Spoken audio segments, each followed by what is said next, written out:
There are a lot of hard roguelites out there. I've played a lot and know a lot about some great roguelites, but there are also a handful of roguelites that I want to win for the first time or win again for the first time in a long time to see how much skill transfers over for not playing a game for an extended period of time. These are the 15 games that I want to beat. I have a varying amount of experience in each game, and a couple of them I've never actually even won a run before, so it'll be interesting to see how long it takes to grab our first victory. The next big thing we want to do is determine the order of the games. We could just go in alphabetical order, but that's not really exciting. So instead, we will use a random number generator to figure out the order. Balatro will be number 1, and Wizard of Legend will be number 15, and so on. With our random number generator, we can see that Shotgun King, the final checkmate, will be the first game, as it's the 12th game in alphabetical order, and our final game will be Curse of the Dead Gods. We throw it all into a speedrun program to easily time how long every game will take, and let's begin. Our first game, Shotgun King, the final checkmate, is a chest-based roguelite that released May 12th, 2022, and my last win was on the 4th difficulty enhancer, so I do have some experience. But the last win was November 22nd of 2022, so it's safe to say this win is not a free one. If you don't know this game, I'll explain it. You have different start and shotguns, and for our first attempt, we use the base shotgun Solomon, and each gun has different range, damage, and arc. Your goal is to go through 12 floors total, and to win a floor, you need to kill the opposing king. And once you win that floor, you get to pick a buff for yourself and for the enemies. If you kill a non-king card, you gain their soul, which allows you to move like them for a single turn. Our first run is already on the 4th floor, and at this point, you need to add a queen to the enemy side, and all their pieces play like it's actually chess. So the queen is the best piece. Good luck to me. Incredibly annoying. There's nowhere I can go, man. I don't even have a soul card, so I think I just have to die. Damn, I'm dead immediately. Throwing the queens on was definitely not a good idea. Try again? I mean, yeah, I have to. Chess is a fun game. I am not a competitive chess player, though. I will say that, like, I'm not really good at chess, and I'm not trying to pretend that, like, I'm really good at chess, because I'm not.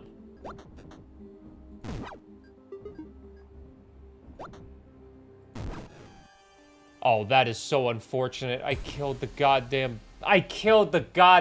pawn. And there was a queen there. My 100% knockback. 2 runs in a row dead on the 4th floor thanks to the queen. The next run did make it to the 11th floor, but sadly died because look at all those enemies. Yeah, we did not survive that. That's when I decided to try my luck with the one other shotgun that I had unlocked. It does more damage, but has less ammo. And our first run? Well, they can't take more than 3 damage in a single turn. That's fine. I'll have rats. You see, I got rats helping me out, big boy. All right. Give me the grenades. Maybe the grenades will help with rats. 5 minutes later. Grenade out. Oh, I killed myself.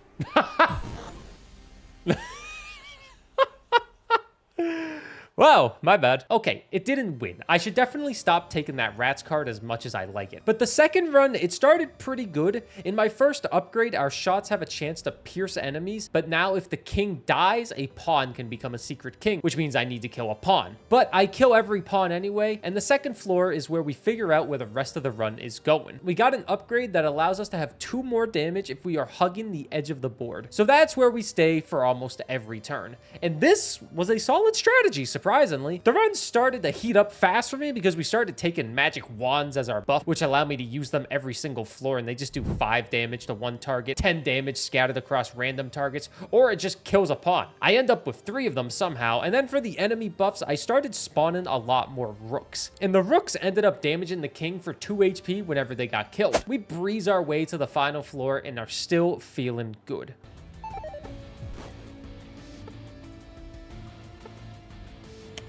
Oh, I should have killed this pawn up there. I still would have been safe. Well, nothing's actually hidden me yet. Can I just, like, skip a turn? I can. That's good. That's good. Oh, baby, we did it! He's so dead.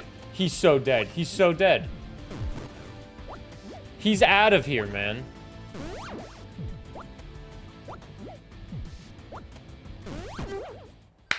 He's out of here. After almost an hour, we get our first of 15 victories, a few rare achievements, which is nice, and our next game is one of my favorites with Dead Cells. The last time I played Dead Cells was kind of embarrassing, but it's still one of my most played games on this list. But my last win and run was actually in February of 2023 on 3 BC, and it was with a baseball bat. So for this run, I just threw it on 1 BC as I felt normal mode would be a little too easy. And within the first few seconds, I got my favorite weapon with the bat. The bat is fun because if you hit a stunned, rooted, or frozen enemy, your moves are crits. So our goal is to build around that. We level up our brutality mostly and our survival. Kind of a mistake to level up both, but in our first couple levels, we pick up a stun grenade and a guillotine, which both allow for easy stuns on every enemy. And the bat just goes crazy. We make it to the first boss on the Black Bridge. Holy shit.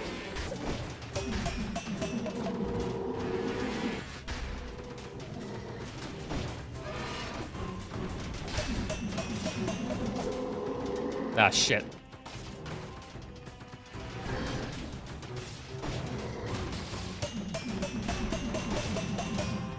Oh, we killed him!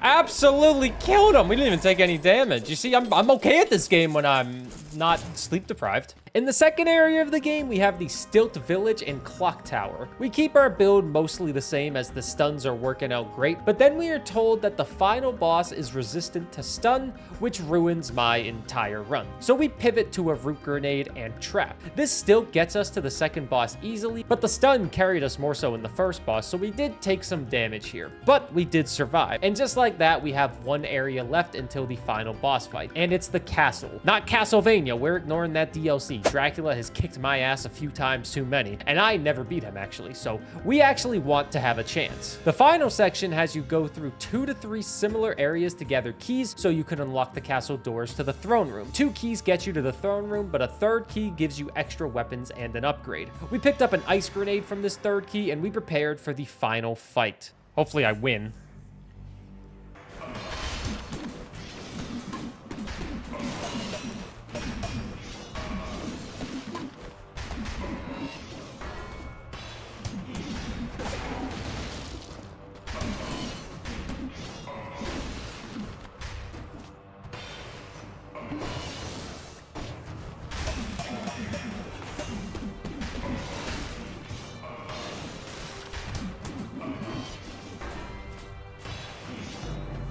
I, in fact, did not win. Yeah, that sucked. Well, now we get to run it again. The second run, I decided to try a tactics build and go through a new area with the Morass of the Banished.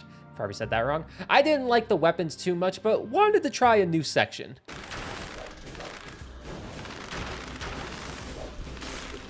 Holy shit, I should definitely be sticking to a normal run. Jesus Christ. How dare I be like, let's get frisky with it. What am I doing?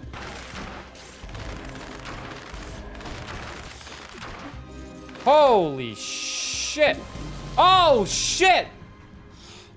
Oh, that's unfortunate. Okay, new rule. We stick to the base game since I'm a little rusty. We go for a tactics build again early on with some nice secondary items like a leg hugger, but we end up grabbing a repeater bow early on and use one of our 3 mutations on barbed tips, which does damage over time for each bow that you have in an enemy. And this starts destroying enemies, and we easily make it to the concierge again.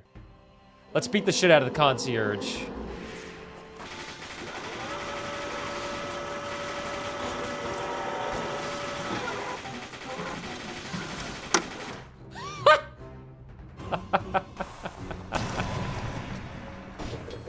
You were never good at Dead Cells? That seems to be a common occurrence, so I would say there's nothing wrong with not being good at Dead Cells. It's a hard video game. Nice. This run stays the same the entire time, really. The scariest thing is me re-rolling 2 modifiers before the second boss, and then rolling the modifier that makes you do 2 times more damage, while also taking 2 times more damage. And, well, let's just see if we screw ourselves. Maybe I'll do an insane amount of damage now. Hey, wait, no, my guy got locked out.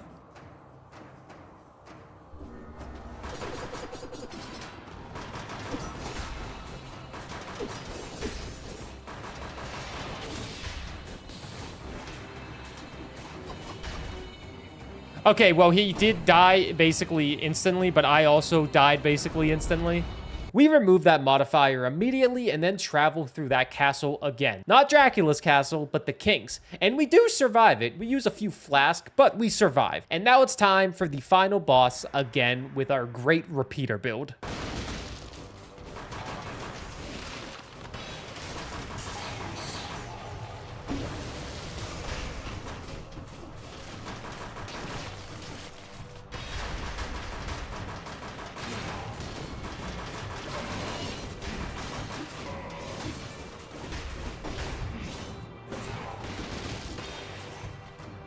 Oh, I think we got it.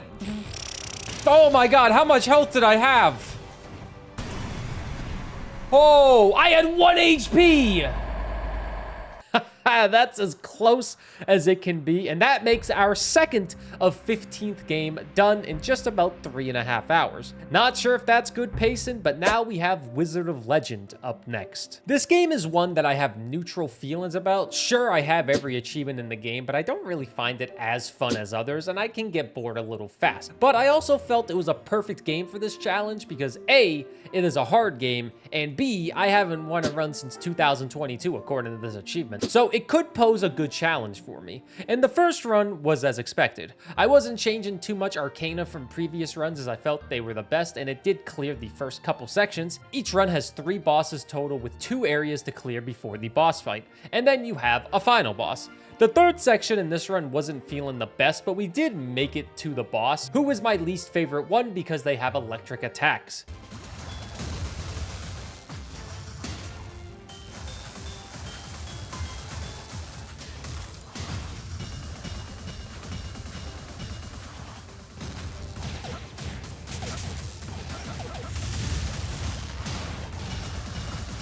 Oh, well, this isn't good.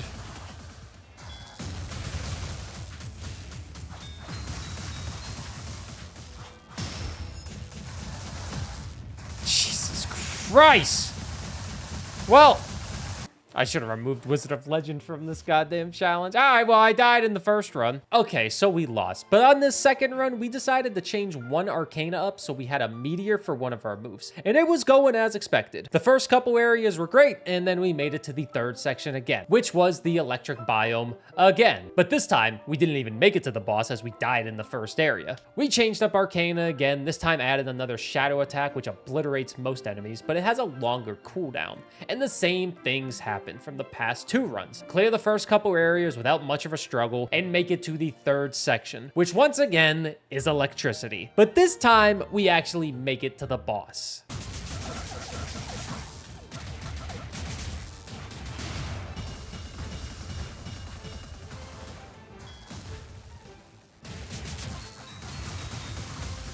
Don't die, don't die, don't die. Oh, thank God.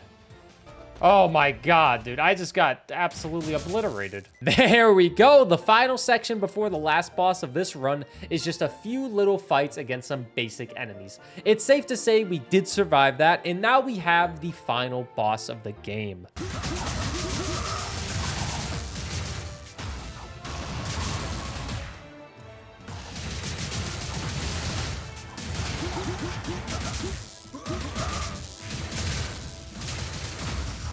Okay, it is a 2-phaser.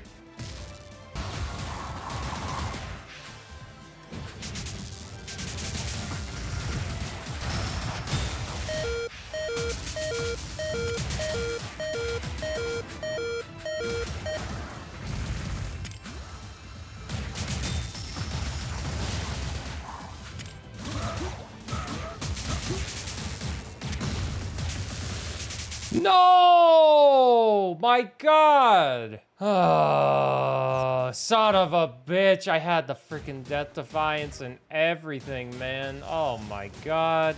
Even with an item keeping me alive a lot longer than I should have been alive, we died. And that was tragic. I won't lie. After that, it was just kinda sad. We ended up banging our head into the wall quite a bit. Next run died in the second area. Run after that, we made it back to Sura, but died again. I then decided to change my cloak, as each cloak does have different effects, and I went with one that gives me more max HP and decreases the cooldowns. Healing never seems to be prevalent in a run in terms of how effective the orbs are, and I thought maybe more max HP would be the play. It wasn't. We died quite fast and then changed up the cloak again. This time we have more armor and more heal and receive. Maybe that's what I needed because of how easy it is to take damage. And guess what? Well, we died again. And then Twitch chat saved the day. They gave me a good tip to try a build around critical hits. Take the cloak that heals on crit and gives a higher crit chance while also having the starter relic that gives you a higher crit chance as well. It worked incredibly well. I kept taking any relics that could increase my damage or crit chance, and it changed this game drastically. Every boss was getting swept, and we easily made it back to Sura for the third time.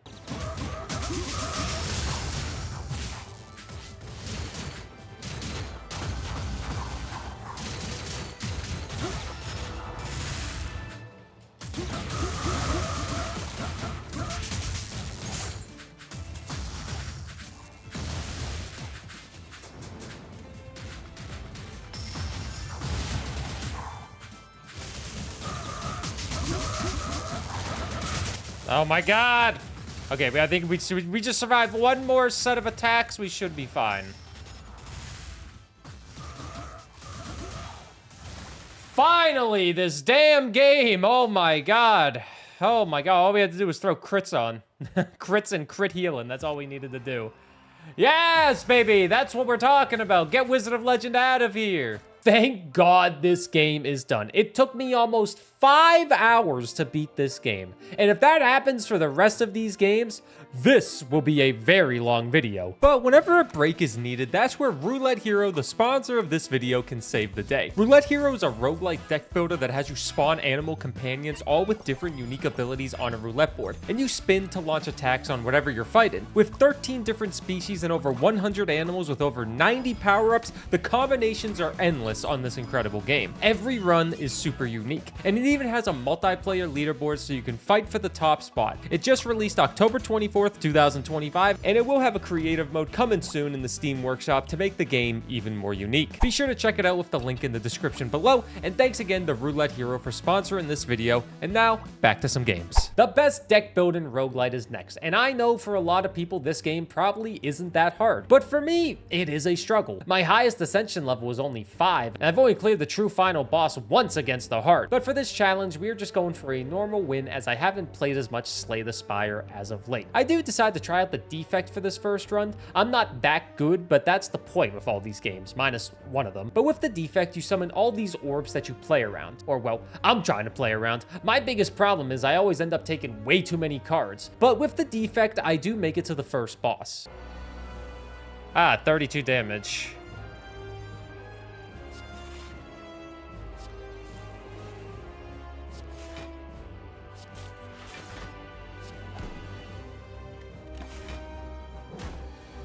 I blocked some of it. All right, so he's gonna hit me now.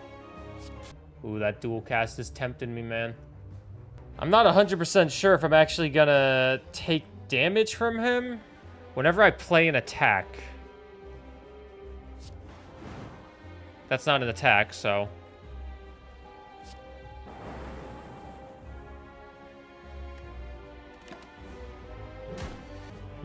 Okay. I have 11 HP. That's all that I need.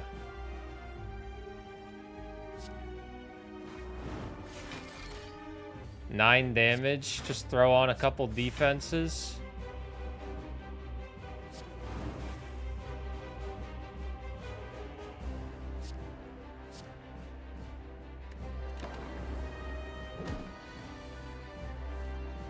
$16 damage.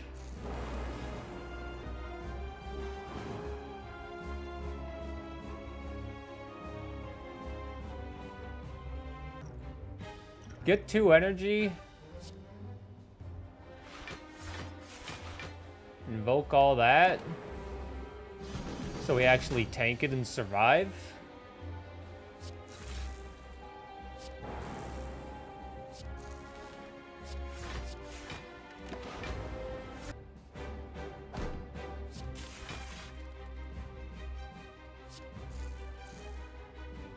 Okay. Look at that, I'm still alive. We survived the first boss with 5 HP to spare.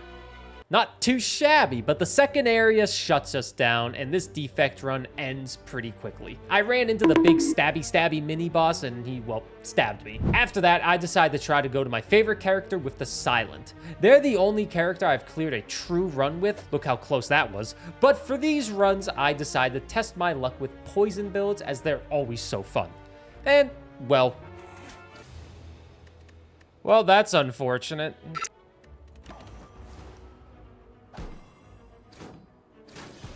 Son of a bitch! Well, you see, in situations like this is when you start to cry a little bit. Yeah, I didn't want to go too in-depth with the Silent. I was one room away from the final boss on one run, but sadly that didn't work out. After 3 failed poison runs, I felt it was time to try and change it up again with the Ironclad. Old Reliable, as I call him. I don't like trying to build a run immediately, as I always feel it fails, but early on in this Ironclad run, it's leaning towards a build around blocking, as we gain armaments and a Body Slam. Body Slam is one of my favorite cards when it's upgraded, as it deals the amount of damage you have in block as an attack, and if it's upgraded, it costs 0, so I can easily build blocks with all my energy. So early on, it's a block run, and it's a good thing because we buy an entrench in the first shop we see, which doubles our block, and essentially that's all we need to make it to the first boss. 21, ay ay ay.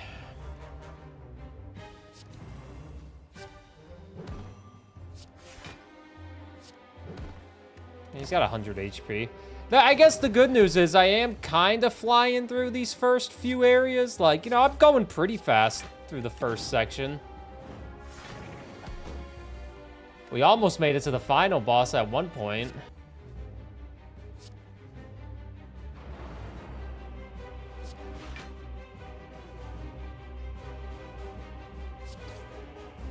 Oh, he's got 2 HP. And he died. You see, I wasn't even worried. Doubles your strength. Whenever you gain block, deal 5 damage to a random enemy. We take those. During boss and elite combats, gain extra energy at the start of your turn. Let's no longer discard our hand. We'll see if I love that or if I don't. That is a great card to get, and I think an even better relic to get. I end up picking up as many block cards as I can get my hands on. And then we get the Bottled Twister, which allows me to use Juggernaut to start every encounter. Most of the encounters are still kind of simple. We're taking some damage, but we then have the opportunity to replace all of our strikes with 5 bites, but we lose a blood vial, which heals us for 2 HP at the start of combat. And I honestly take this because we don't discard anything, so it's easy to have health regeneration now. This obviously leads us to the second boss easily. Maybe I'm too New Englander, but if someone is f***ing up and it's like messing up the workflow or anything like that, or like they're just straight up doing everything wrong, just be blunt with them and be like, you are being so dumb right now. But you have to say it in a nice way, where it's like, do you want help? Do you want me to help you not be so stupid? And then they'll be like, no, I can do it. And then it's like, no, you can't do it. That's the problem. You have proven to me time and time again that you cannot do this. Now I'm offering you my services, my goods and services. Ooh, we can get 26 block.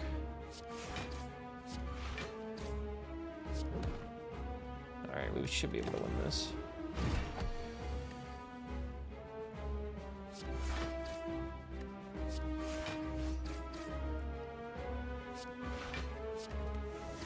Call me the Bee Gees, baby, because I'm staying alive. You can tell by the way I use my walk. I'm a walker's man. No time to talk. This turn, your next attack is played twice. Oh, I'm a big fan of double tap, but I'm probably not going to get any use for it if I'm trying to get my block up pretty high, unless I have stuff carrying over, so I'm taking Impervious. No longer rest at sites. I think I have enough survivability to not need to rest at a site. Yeah, I know I messed it up and it's not smithing at sites anymore, but that relic giving us extra energy is huge. Not many things are hitting us for huge damage because we have so much block now. Armaments, True Grit, Impervious, and Entrench make this final area kind of a breeze. The scariest encounter was the giant head, and it did take a handful of turns to kill, but even then only ended up doing 20 to 25 damage to me total. So it's safe to say I just need to win one boss fight to move on to the next game.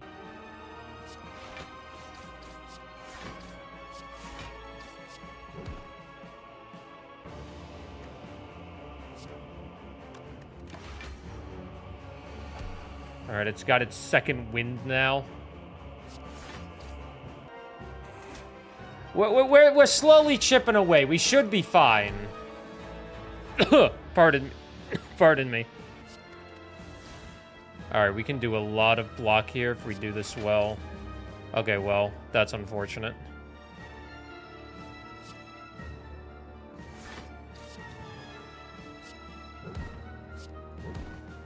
Okay, we got 90 damage off it.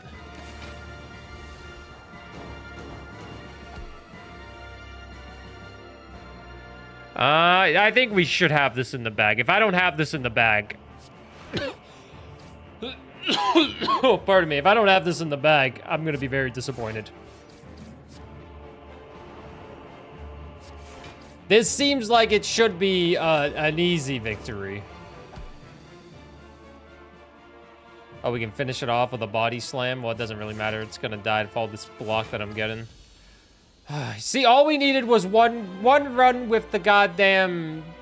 One run with this guy, the Ironclad. I'm glad Slay the Spire only took me 2 hours instead of 5, but the next game has potential to be the longest game by a mile, and it's FTL. If I had zero experience with FTL, it would probably be the longest game, but luckily I do have a solid 55 hours in this game, but like most games in this challenge, I haven't won in a while. My last win was actually in September of 2022, and it was on normal mode. But since it's been a while, we want to lock it in on easy. FTL has a lot of different options on how you can play with different ships that start with different rooms and different crewmates, and each different life form in this game is stronger in certain tasks. Like Mantis are really good at fighting, Zoltans give you a free energy bar for each room they're in, humans are useless as always, Rockmen can't burn and are good at putting out fires on your ship, etc, etc. That's one thing I love with FTL. It allows for so many fun possibilities with the crazy amount of items that it has. The only negative thing is, it's really hard. My first run dies immediately because I lost one of my crewmates due to an unlucky event. I think I have time for the distress. See what the distress signal is. Bring him back to your ship in hopes of finding some help for him. You find a man living alone in a cave. From the appearance of his wrecked ship, it seems he's... No! Shit, man. You gotta be kidding me. Okay, well, that guy's gone, so we gotta restart. I can't lose anybody on this ship. All right, well, that didn't just happen, okay? Don't worry, we run the exact same ship back with the Adjudicator because of how much I enjoy the Halberd Beam and start melting people. FTL has you travel through multiple biomes in a single run, and each biome is filled with random events and enemies that want to kill you. The combat inside the game is crazy with how strategic you need to be, constantly pausing, moving your units, timing your attacks to hit together to maximize damage, and it's intimidating to learn. But once you learn it, it's really fun. You want to make sure you collect enough scrap to upgrade your ship, buy augmentation or new weapons, but you also need to balance your fuel so you can actually advance in a run, and missiles or drone parts depending on what build you want. And with this ship, I build towards extra weapons as fast as possible and leveling up my shield. I did grab a flak gun, which is very strong for destroying shields, and the halberd beam can damage a ship if it has one shield max. So if a ship has more than one shield, we need to charge the flak cannon first and then use the halberd beam. This strategy is working pretty well. Runs are a little long, as I'd say they take well over an hour to clear all 8 biomes, and in the process of clearing those biomes, we pick up a chain laser and an ion stun to help out. We also end up recruiting a diverse group of individuals, all with different talents. The game doesn't have any boss fights really, unless you to take too long in a biome as you're constantly being chased. So let's fast forward to the final boss because I'm a pro and obviously made it there. The final boss is an incredibly rough fight. It has 3 phases to it. Each phase, the boss has insane health on top of insane items and missiles to make it hard for you to hit. We were able to clear out the first phase, but the second phase is also just as hard. They don't have a cloak anymore, so that's nice, but they still have 3 insane weapons, a shit ton of drones constantly hitting you, and even a giant robot that invades your ship. My little mantis is going nuts on this guy, and we actually do survive the second phase of this fight, and the third phase is the last phase. Can I actually beat FTL in one good run?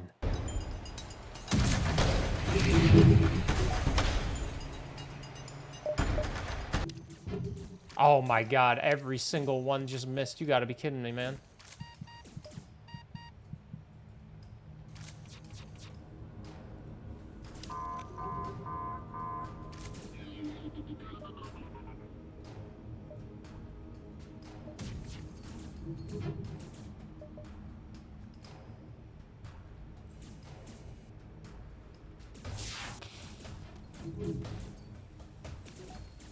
All my shots keep on missing, which is extremely unfortunate.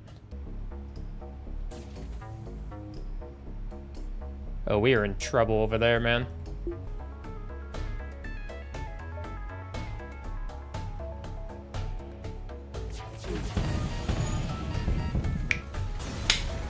Ah, god damn it. That's freaking... Oh, that's like a 2-hour run just gone. I guess that's why FTO is kind of a bitch. Barely damaged it? What do you mean? I took out half its health in that last section. Yeah, that run took almost 2 hours long and we lost. The good news, I did unlock a couple new ships, and the next run we used the Osprey, which only starts with a burst laser too, but it also has a laser that charges automatically and goes through enemy shields. Also, that's a penis. We can't lose with this. 10 seconds later. Okay, I think we got out all the fires. Son of a bitch, there's another one.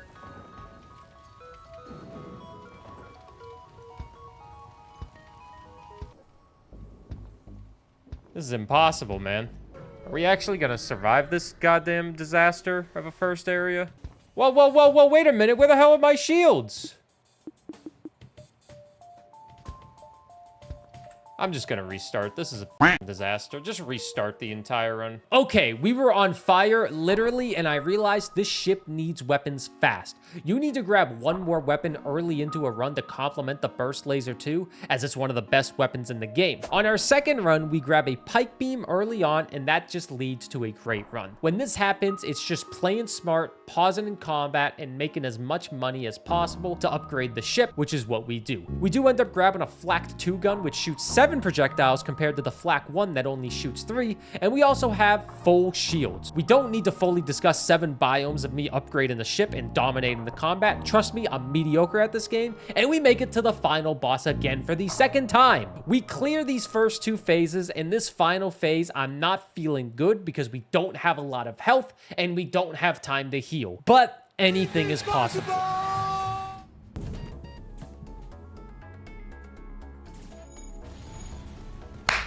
Oh, I can't win in FTL, man. I can't win.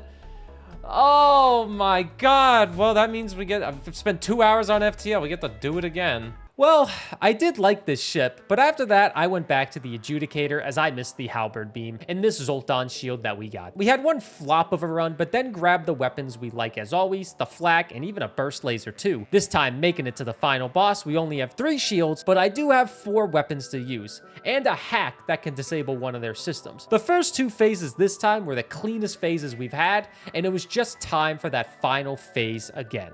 And things are starting to look a little messy.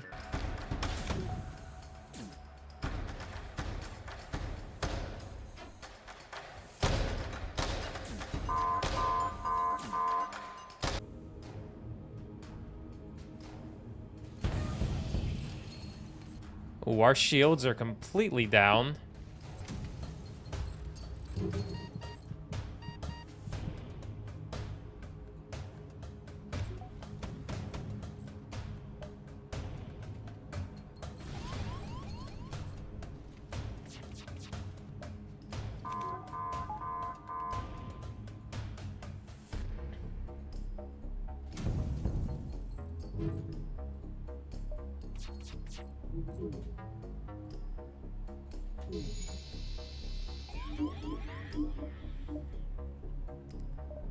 Motherfucker has 1 HP and they get a fucking halberd beam up.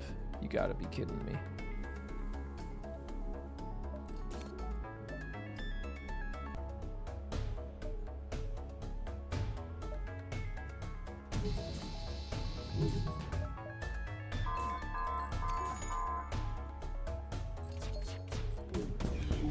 Ah! Ah! That was so close.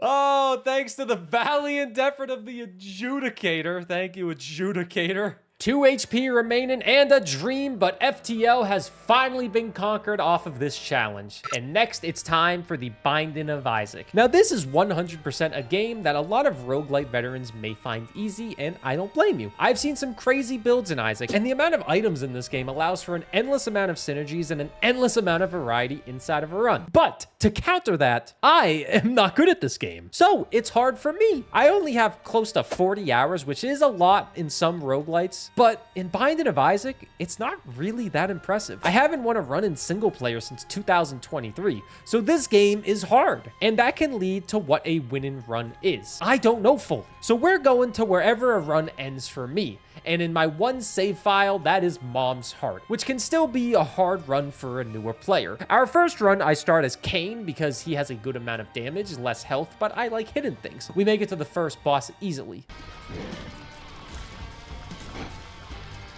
I'll be honest, I didn't mean to go into the boss, but...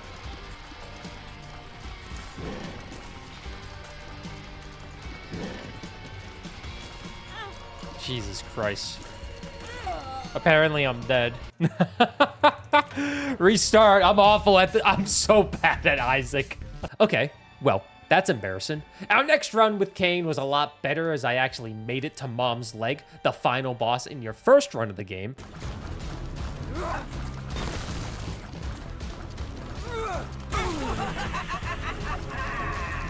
Ah, shit. Damn it!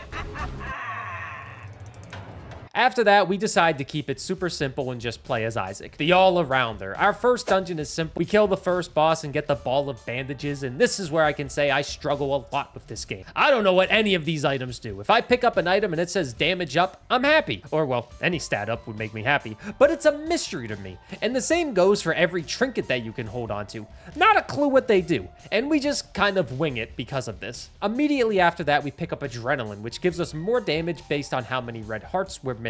I had to check the wiki for that, but if we can gain more HP, this item could be really good. And luckily for me, we grab a supper after the second boss, which gives me more HP. And we also get an Eternal Heart, which gives us another red heart container on the next floor. But the third floor changes things when we pick up an almond milk. And now we do less damage, but have a crazier shot. We make it to the boss though, and it's another victory, which then gives us matchsticks to make our shots a little crazier. Now, I just need some damage, and this run is victorious. Why don't we just fast forward to Mom's Leg again, since we got there last time? I picked up a couple good items to make this almond milk stronger, and let's see how we do.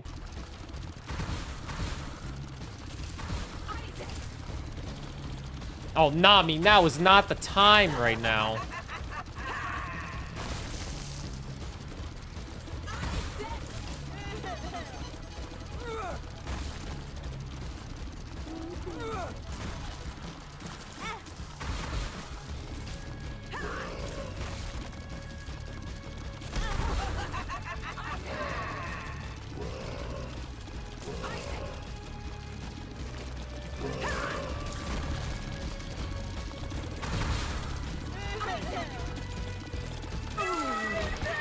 Now we only have 2 areas left, and I'll let the past me take over for the rest of this run.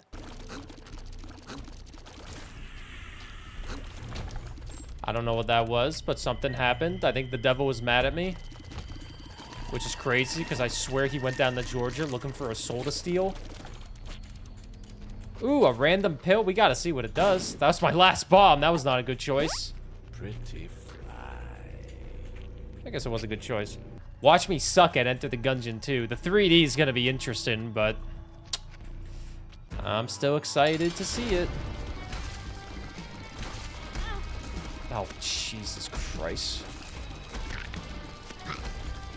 Just don't get hit again, Dylan.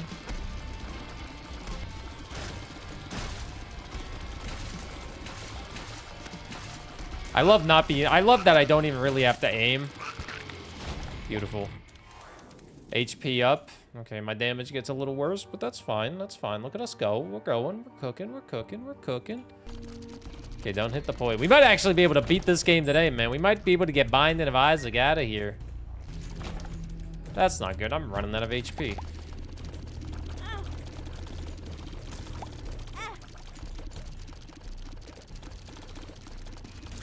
The blood, the blood, the blood, the blood. I'm hitting the blood like a fool. That's how I'm taking all this damage. I keep hitting the damn blood. I didn't even see that enemy when they hit me. Didn't even see them.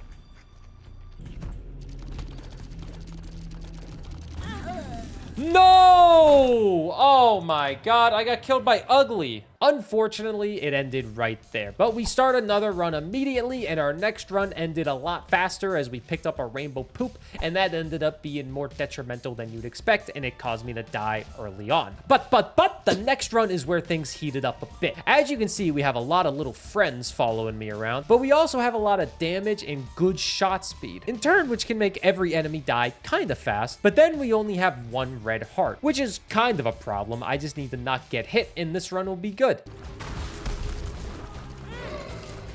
Oh, I have 1 HP. Oh, I'm dead. Oh, never mind. I died. Well, okay. Next run we go. We have a good chance to have another insane damage run. We have these glasses on that increase damage based on how much money we have. We just need to beat the boss, Pestilence. Oh, shit. I forgot I can't stand in that. Bro, are you serious? What an awful boss. If only I could fly right now, that'd be so good, but I wasted my fly on a chest. I might die again, man.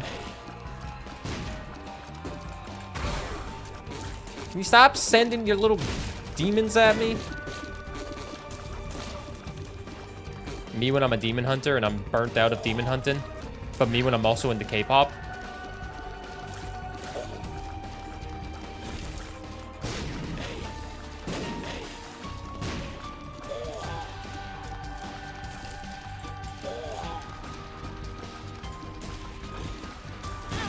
Oh, I got stuck. Isaac has almost taken me 4 hours to win a run. Oh man, YouTube, this YouTube video will not be kind to me. Okay, well, next run is actually really good because we ended up with the leech, which gives me health steal. And then we have a wafer from the angel room to have damage reduction, which is only applicable after the first mom fight. So let's just beat that. That's really bad time, and that's not gonna get me any new viewers.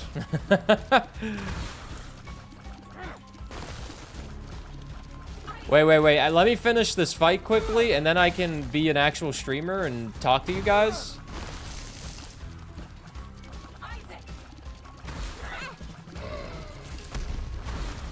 My leech is going absolutely hard for me right now.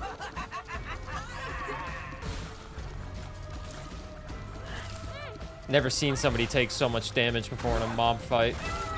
Jesus Christ. Anyways, okay, with that done, we only have 2 rooms left, and with the damage reduction and the leech, they're kind of saving my ass right now because I'm getting hit like crazy. But we also have all these other buddies, and they're doing something, I'm sure. I don't know what they do, but they're definitely helping. We have a rather simple fight with the 2 devils as our second last boss, and then it's finally time to face Mom's Heart.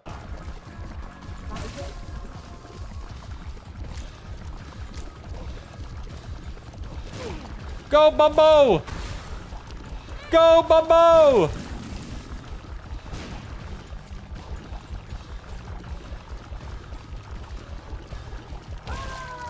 Bumbo! Unlocked a new item. I got a new item, gamers. Look at me! Look at me! Winning, Isaac! It's good to be alive! Oh my god, look at that! I won! Thanks, Bumbo, and thanks, the sun, for healing me. Let's go, baby. Binding of Isaac is done. Look at that little butt. Hey, I can finally say I've beat the Binding of Isaac for a YouTube video. And now we have one of my favorite games next with Roboquest. Going into this challenge, there are a couple games in mind that I think won't take as long in terms of a victory because of past experience, and Roboquest is one of them. I am playing on Steam, which makes it a tad harder because my Xbox account has everything unlocked compared to Steam, but that's fine.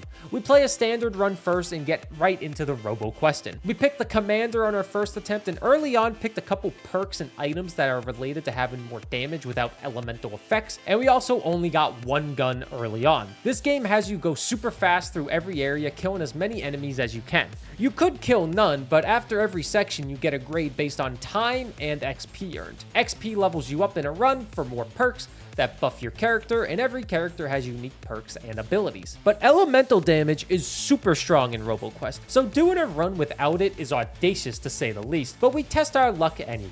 We make it to the first boss with our one weapon and see what we can do.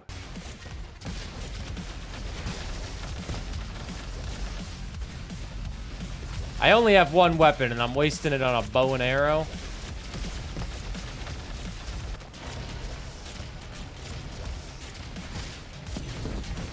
We leveled up. Increases fire rate by 15%. Each fury point increases auto critical chance by 1%. Taking down an enemy with critical damage triggers an explosion. No. We'll increase the rocket damage. After that, we ended up trading our weapon for a minigun, and we started leaning towards more crits for this build. Elemental damage is still not on the table, so every upgrade is me trying to build around having a higher crit chance. The second area is more or less the same as the first, but the boss is a good test to see how this build is going.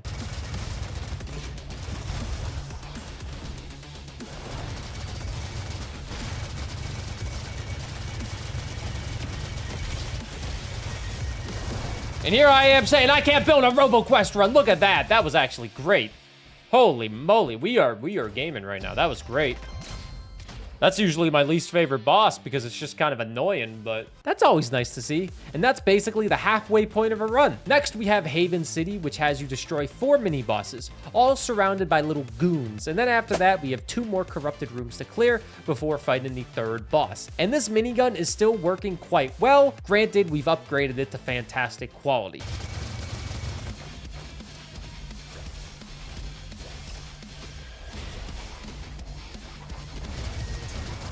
Uh-oh.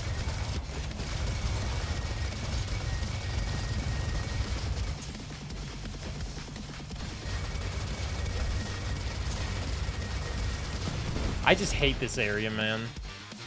We now have made it to the moon, which is stressful on a file that's not fully completed because if you collect power crystals throughout the game, they make the moon and the final boss a bit easier. On this file, I only have 3 of the 6 crystals collected, so we need to clear out 2 giant rooms of enemies, and then we have the final boss. Oh, this is awful.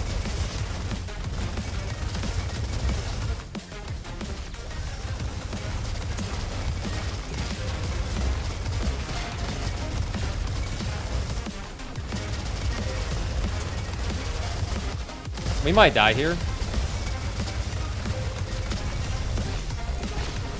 Which would be a generational tragedy.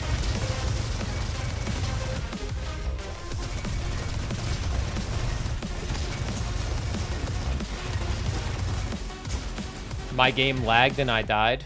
Lag or not, death was inevitable. Our next run, we change it up completely. We take the class engineer who can spawn turrets as their ability, and early on we lean towards a fire build. The turrets deal a crazy amount of fire damage, and so do I. We basically wipe the floor with everything. Every boss is obliterated thanks to these turrets, even Uncle Jim, and then we're back on the moon. Clearing the first room easily and only having 1 more room until the final boss. See, I'm just running into lasers right now, man.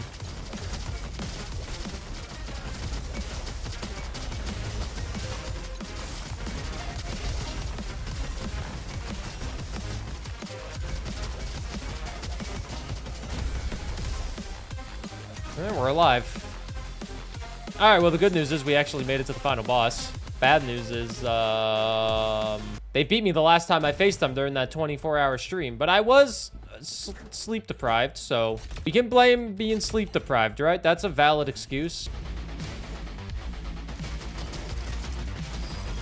Yeah, they lost a good chunk of their health immediately. Are the bots even helping me?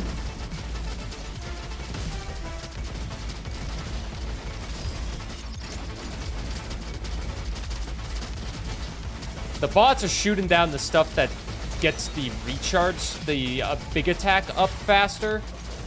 So I guess I have that going for me. We might not even get an overcharged shot because of how well these bots are doing. Granted, I might die.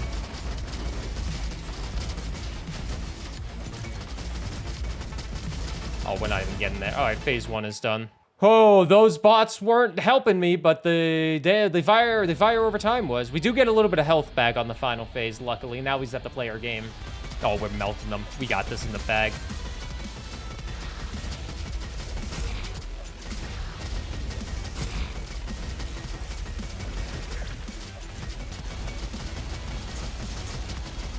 I hate that attack. I hate that attack.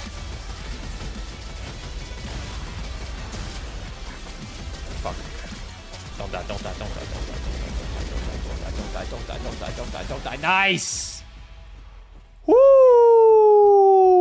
Whoa, baby! Got the ass at the end. Look at that, we got that ass. It only took us 2 runs, but Roboquest is done. I guess I was right with me thinking that this would be one of the easier games based on my experience, but it still almost took me 2 hours to win a run. Next, we have Risk of Rain 2. This is the most daunting game of the entire challenge. One of the most popular roguelites ever. It has an astounding 150,000 reviews on Steam, and I have never beaten this game. People in Twitch chat think it'll take over 10 hours, and I also think this. I only have 15 hours in the game before this, and all of those hours are me getting carried by my friends. I lock in my favorite character with Multi and get the first run started. If you don't know this game, you go through multiple biomes, killing a near endless amount of enemies, and killing them gives you money. And with that money, you can buy items, granted most of them are random, and you just try to get the most busted build possible. There are other things like scrapping an item or trading a random item for another one, but I don't really mess with those. Yet. The first run, we find the teleporter and fight our very first boss, the Beetle Queen. How so? There was a health sacrifice room, and he was like, oh, just, sacrifice all 3 of them at once with your iframes. And I was like, I don't know if that's gonna work. And then I almost died because the iframes didn't exist.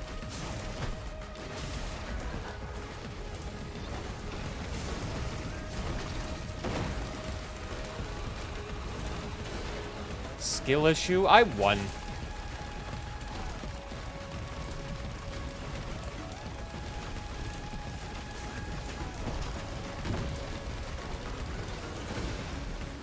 What up, Azaros? Welcome to me sucking at roguelite games and chat makes fun of me the entire time.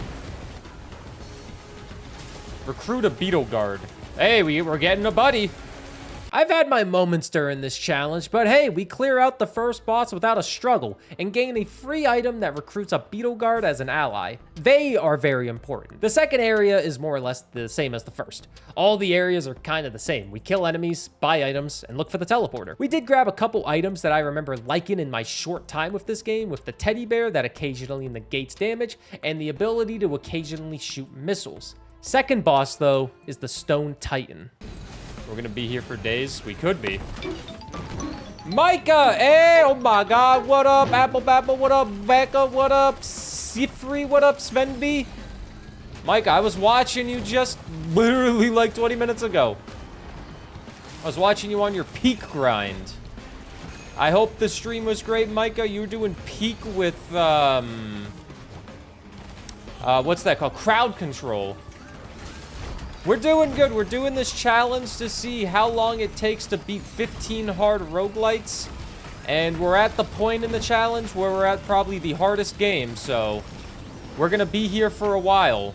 All right, we're still going. The third area, more or less the same. I don't know much else to speak of on this run. We grabbed an item that has the chance to turn a dead enemy into a ghost, and then we have a fight against the magma worm, which is still kind of easy, and this is where confidence is a slow and insidious killer, because Risk of Rain 2 gets harder the longer you take. You can clearly see in the top right corner, but now I am starting to slow down as my build is not that good. And in this fourth section, it took me a lot longer to find the teleporter, making the boss a lot harder because the difficulty went up. What boss do we get in this time, man? Another magma worm.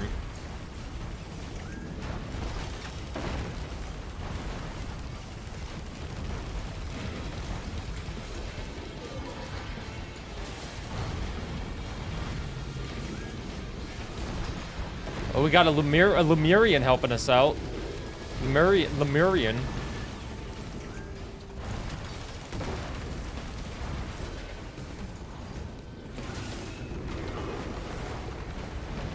Now we have one more section until the final boss, and let's just see how we do.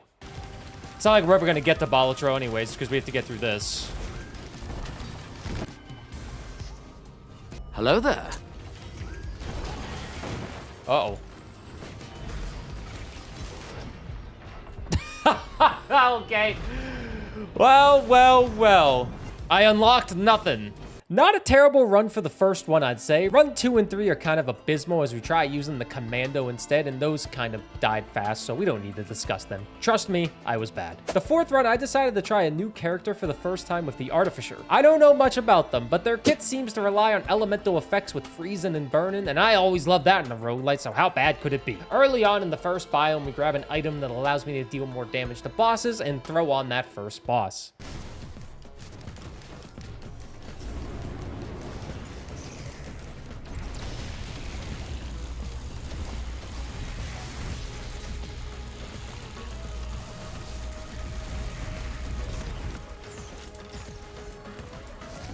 All right, we killed the first boss pretty handily.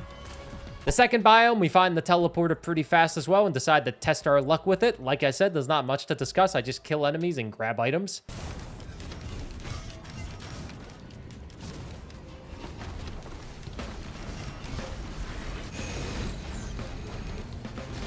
I am stunned.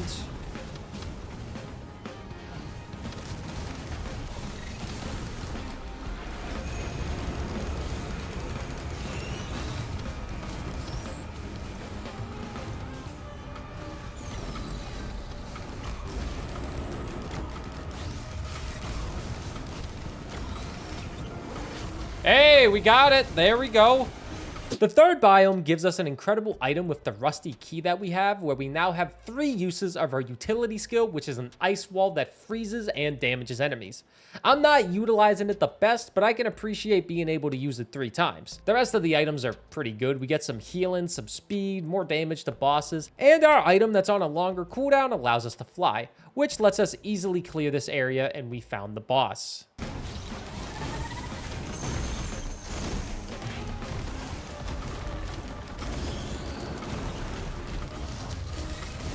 Look at me actually using the abilities that I have.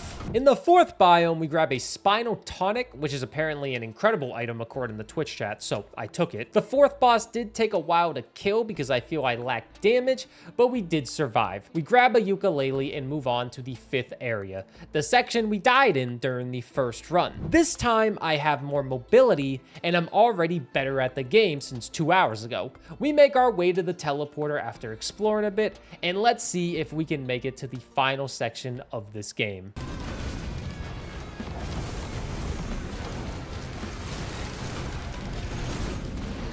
Death mark again. That's like the third time we've gotten the death mark. All right, we explore a little bit more after, but it's now time for the final section of the game, and we do a lot here. The first thing we do is charge 4 pillars. Each one acts like a teleporter, so we just have to sit there and kill some enemies. But after that, we trade a good amount of normal items for a resonance disc, seems okay, and then more importantly, a head ST V2, which gives me incredible mobility that basically just allows me to float. And we also grabbed a Tesla coil as well. But just like that, we're on the final boss of Risk of Rain 2 for the first time ever.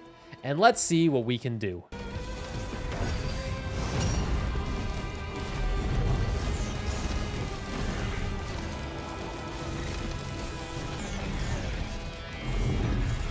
Ah, we're floating above them.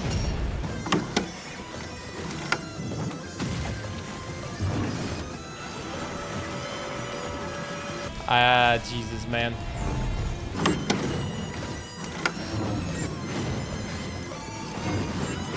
That almost hit me.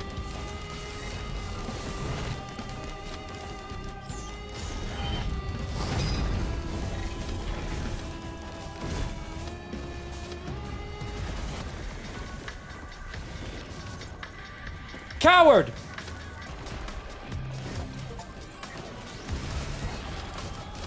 I got an achievement. Holy shit.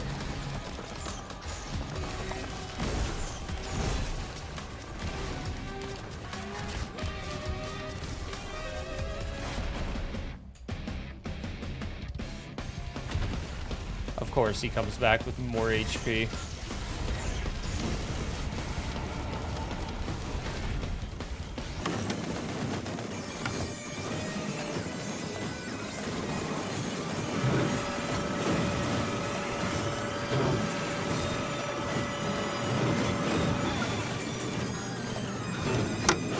Holy shit. Oh my god, my god, my guy, what are you doing? Can you slow down, please?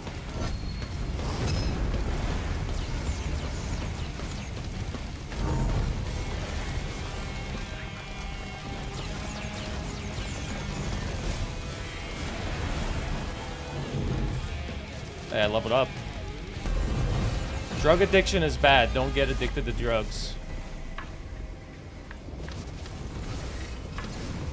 Are you f***ing serious, man?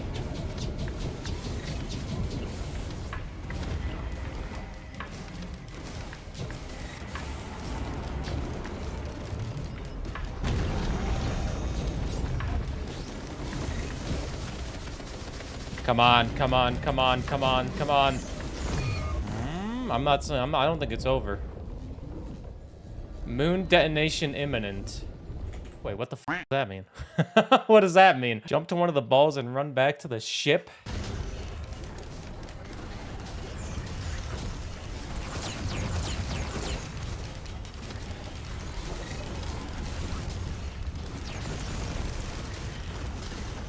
Oh my god! I wasn't aware of Risk of Rain 2's bullshit to win a run. Which is not really bullshit, it's just kind of, it makes sense, you know? You gotta stand in everything.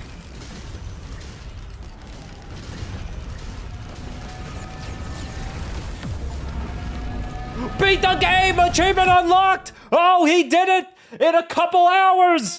He did it in 2 to 3 hours! Oh my god! I thought it was gonna take me 20. It got a little close towards the end of that escape sequence, but only after 4 runs and in about 2 to 3 hours, we have conquered what I thought would be the hardest game on this list. I definitely had some luck here and there, but a win is a win, and it feels great to have my first victory in this game. And now it's time to try and get my first victory in Drill Core that isn't in early access. I've won Drill Core a couple times in early access when it released in July of 2024, but I haven't won since. It's a strategy game with some tower defense aspects where you try and drill a certain distance to a planet's core. You have miners, collectors, and guards. You collect resources while avoiding enemies during the day, and at night you defend your platform from a wave of enemies. You can buy turrets, buildings to buff your characters, or general upgrades with all the resources. I am not good at these types of games, so I go for a more simple and realistic run where I need to go 150 meters deep, which is about 3 sections. Each section you need to collect 6 pieces of coal and then you move on. Early on I try to build a few turrets so I can survive the first couple nights and upgrade workers slightly to work faster. You could also collect green gems in a run to unlock more buildings to use for that run in general. It's honestly an incredible strategy game that I would highly suggest to any fans of that genre. But let's see how I do on this run. I did get past the first 50 meters pretty easily, but let's see what the next couple sections hold. This run is actually going surprisingly well. I won't lie, this run is going surprisingly well because I swear I am not that good at this game, but I am on like kind of easier mode, so I guess that's the positive thing. We need one more piece of coal, and I assume it's going to be over here, considering I haven't explored this area yet. There's that piece of coal that we need.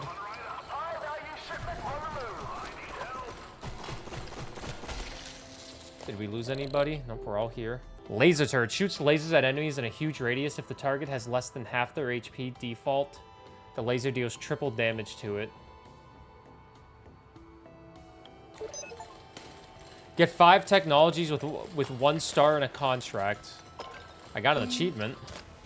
I want to get that laser turret, but I guess I'll wait to see what else we get. Gun 311. Oh, that's pretty nice.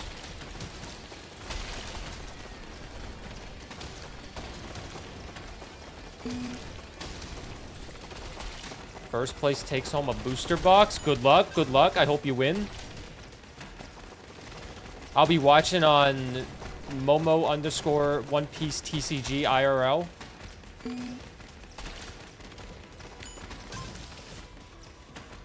You don't even know about its existence, but I do. Morning, everyone. Let's get to it. They're gonna see Momo walking in. They're gonna be like, ah, shit, here he is. Hey, oh, he's back. All right, 6 more pieces of coal, and we win this run. Oh, shit. Well, there goes all my miners. Well, I killed everybody. Retreat to the platform now. I'm 1 away from the automatic turret.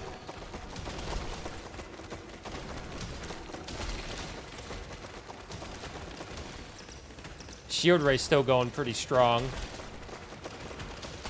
The great thing about challenges like this is when you get to play a lot of roguelites in a row, you kind of forget how fun a lot of roguelites are, like this game. I kind of forgot how good and fun this game genuinely is. It's like genuinely such a good game, and it's so well made.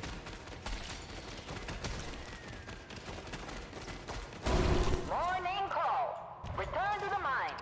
All blocks have reduced durability. Oh, f yeah, man. Throw me an automatic turret up there. Get a little... Maybe if we can get a slow laser maybe on that left side, potentially. We need 4 more pieces of coal, and we're out of this game already. If we get 4 pieces of coal, we got this game locked down. Okay, I got an automatic turret doing some good damage. Can I buy another laser, maybe? That's a 3. I could buy another shield ray, but I don't really think we need another shield ray. Could I upgrade it? Oh, that costs 5. Oh, my God.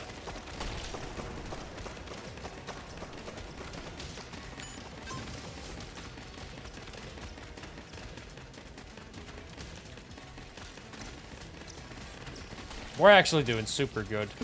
Gotta get rid of these spaces. They got enemies. We don't mess with enemies. I got enemies. I got lots of enemies. Oh, shit. Night creatures are emerging. Oh, one of them got sniped. Oh, I'm sorry. My bad, man. I killed you. My bad, man. I killed him. One of them didn't make it. Okay, we got 3 slow and laser turrets now. I also got a laser turret up here, which does a great amount of damage if enemies are missing a good amount of health. Was it a mistake? I guess we'll find out. An enemy got by. I'm not even using my abilities. Morning call. Return to the Morning mine. call. Return to the mines. There's the last piece of freaking coal that I need. Time to retreat. Hey, Nick. Return to the platform immediately. I hope you are doing good. FTL, I died to the final boss twice, so FTL took like 7 tries, I think. Risk of Rain 2, surprisingly, took 4 tries. Roboquest took 2 tries. I think Roboquest has the record right now in terms of how quickly I was able to beat it. Let's put 3 automatic turrets up here, why not? But, hey, Drill Core might actually surprise me here. Get the stun on them. We just need that 1 piece of coal and we're out of here. I assume there'll be a boss fight that we have to do towards the end. Because the boss never actually spawned. But maybe they don't spawn on this, because this is maybe... Did I do Tutorial Island? All right, so far this has been the easiest game because it looks like we're gonna get it done in one try because it should end right after this unless we have to go down a little bit further. This is the first game that we won on our first try, and I accidentally did that full third section when we didn't need to. So I made it a tad harder on myself, but this was the easiest win so far. Maybe I should have made it a little bit harder. Have a Nice Death, on the other hand, will most likely not be an easy win. I have good experience with the game before this, but a majority of that time is in early access. And I even made a few videos on this game. But going into my first run, I was going for a mana build because that's what was always the most reliable to me. The premise is you play as Death, who's trying to go on vacation, and all of your employees are slacking. So you go and fight them to make them all work. You get to pick between one of 3 starting sites, and each one has different movesets and upgrades that you can get. Each level has you traversing multiple floors, and at the end you get a boss. In each floor you get to pick which reward you want. I try to aim for as many curses as possible, as they're the buffs for your weapons, mana, or yourself. I typically go towards the green curses because of mana, and mana is strong. The first floor isn't anything too special, and we beat the first boss, Brad, without a hitch. On the second floor, we have 2 pretty okay mana attacks, and we make it to the second boss.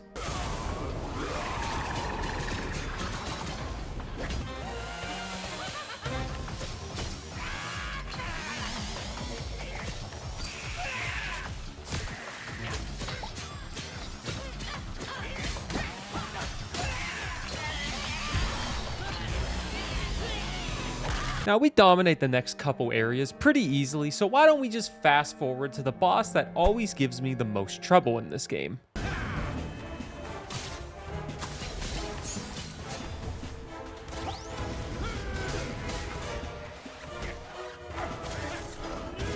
I have no idea how to dodge that.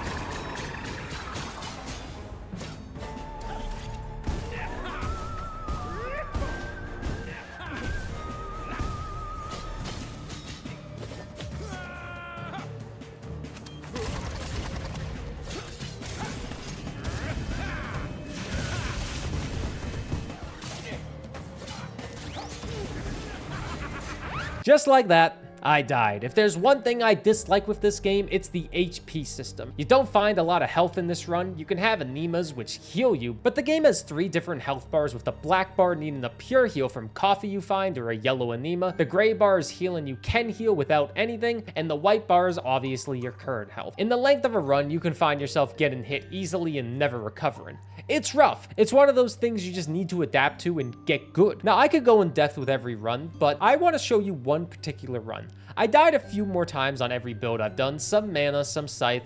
It's about 4 deaths total. But then on my 5th run, we get a mana item called Mosquito, and they are insane. We immediately start going for a mana only build and grab a curse that will occasionally spawn anema for me, and that's just free healing. And we easily make it to the first boss fight again.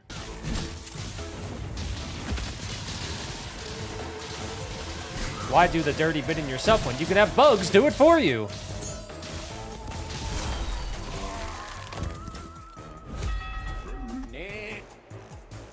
If I can build up this mana now, we might actually be cooking already. We want all the mana we can get, as the mosquitoes cost 50 mana to cast, but the amount of damage that we can get from them is insane. In the second area, we fight a mini boss who we easily beat, and the curse we grab now gives us 10 max mana for each anema we consume. You can see where this is going. We just need some extra damage now. The second boss doesn't even exist anymore with how fast we obliterated them, and we now buffed some of the damage of lightning that spawns from every hit we do. That was a curse that we picked up early on. And now every anema we hold also does 10 extra damage because of another curse we picked up. And that 10 extra damage stacking per anema is a lot in this game. This is just going to get unstoppable. So let's fast forward to boss number 3.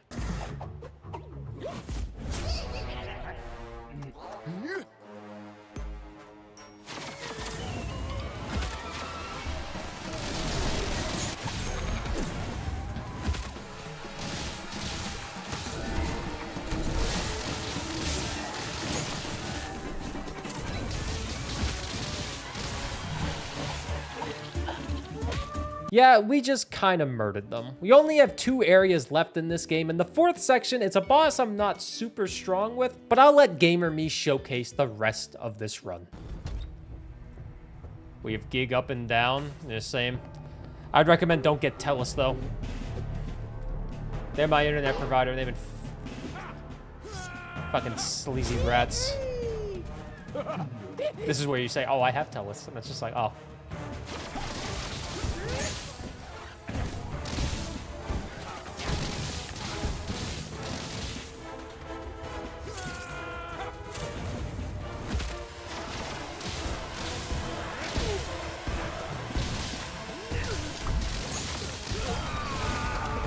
Bell fiber, can't relate. 150% mana regen until you kill an enemy with the scythe. It's like this game wants me to win. This run is just absolutely insane, though. Let me just say that. This is a nuts run.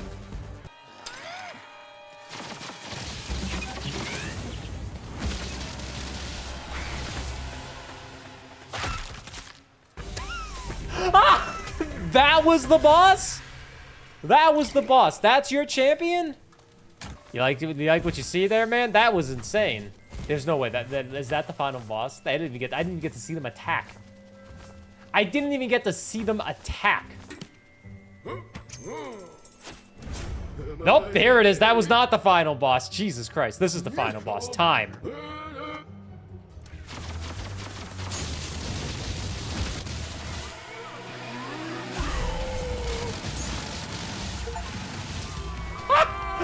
Oh my god! He didn't even touch me, man. That was the first time I beat him too.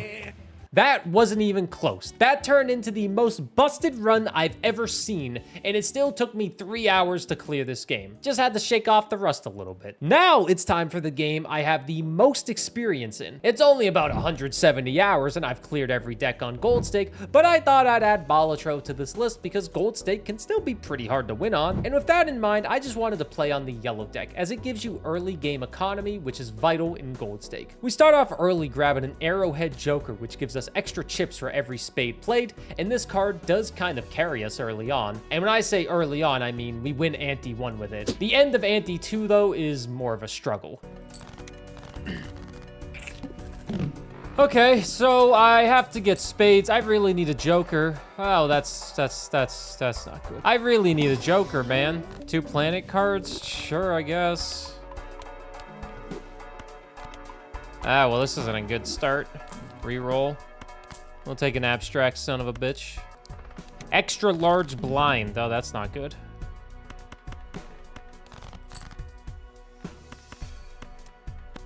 We'll rock 3 of a kind. Hey, it gets the job done for now, maybe. It might get the job done. It'll be close. Oh, I didn't play the other 9. Oh, that's accidentally the accidental throw. I was supposed to play another 9, and I did not. We're still here, though. This is useless.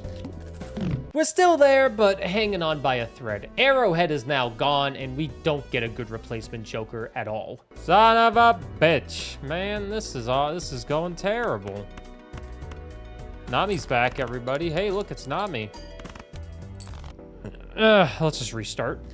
Well, the great thing about Balatro is knowing when you have to restart, you know? And that's the main thing with Balatro. You gotta know your battles. You gotta pick them. Good on me for knowing when to quit, right? Next run, we take a chance early on by skipping one of the blinds for a free Polychrome Joker. Yes, I like to skip. I know it's a risk, and, well, another tattoo? Yeah, I've had this booked for like 2 weeks.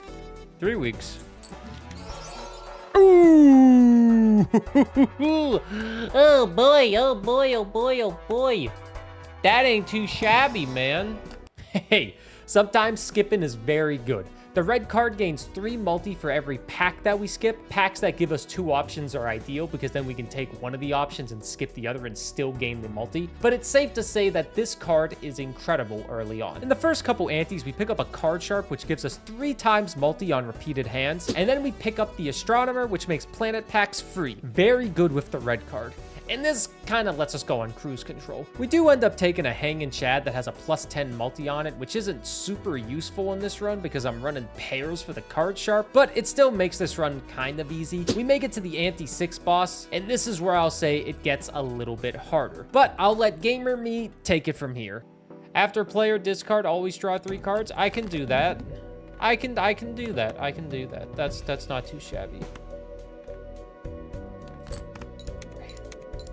This should be easy.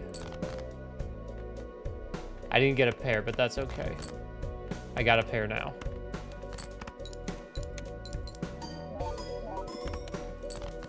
Okay. All right, all right, all right.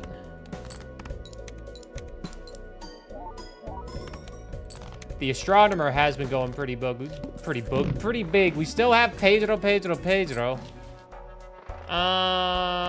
We saw this shit. We skip it. We look at this. Oh, we skip it. We are on Anti-7. Just like that. Like, we might be done. We have potential here. This is potential. This is something you write home about. If the boys back in World War II, if they had Balatro available to them, they would be writing home about their big runs. Dear beloved Evelyn, I am pleased to announce to you that during my times in this trench, I was able to score a high score run in Balatro. With much love, Tony. Bye, astronomer. You were pretty good. But we need money. That's a lot of face cards, huh? When I say we need money, I meant we need multi. Lucky me, it was a pair.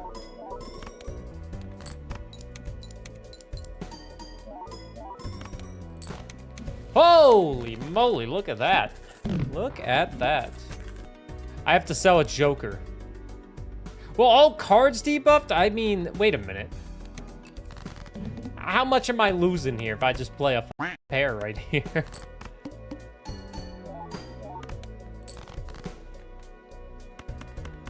Losing, what, 20 chips? 40 chips?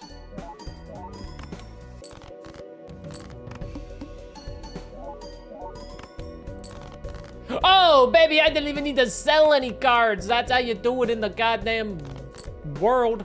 Would you look at that? Would you look at that? Well, well, well. Okay, so I think Balatro was definitely the shortest game on this list, and I think my knowledge of gold stakes in yesteryear may have carried me here, but hey, a game is done. Balatro, my king, you were quite easy.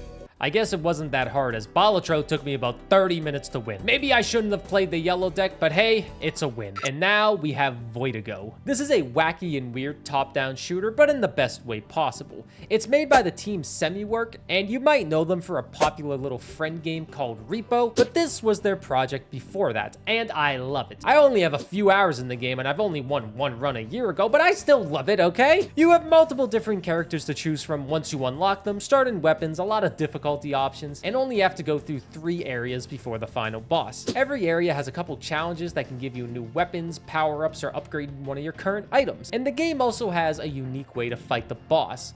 The boss's health is locked until you jump on a void pillar, and they're scattered across whatever biome you're in. And the boss can also run away to a new area. It's honestly a charming as hell game, and I need to play it more. This challenge was a great excuse to do so. You could only have 2 weapons, but the amount of diversity with items and some of the crazy weapons makes it okay. The game is generous though with dropping ammo as you go along, and we clear the first world pretty handily. The second section, we do end up grabbing a new shotgun and a new gun called the Roaster. The second area wasn't too much of a struggle either. We do upgrade some turrets that we bought, and we move on to the third area, which we do everything in terms of grabbing items, almost dying, and easily beating the boss, and surviving once again. In between worlds, though, you can trade your items for upgrades or other items, and we do that on this run. I trade some item I'm not really noticing being useful for an extra HP, and then we go to the final boss. The final boss is a bit stressful as you need to travel through sections trying to find the void to jump on to unlock all the HP to attack, and while that's happening, you need to fight all 3 bosses from your run. Well, let's just see if this can be a one-run wonder. Oh shit, I need to go down from the other room. Oh, I need to hit the goddamn thing. Oh, goodness gracious. This is not good. Just keep jumping because we suck in bullets. We need to hit this every time we want to escape a room.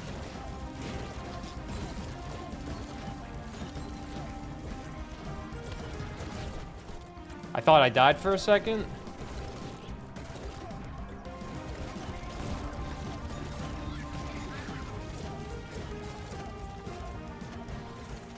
Dude, where is this last thing that I need to hit? Oh, we already hit it. Okay, we're out of here. We just need to shoot.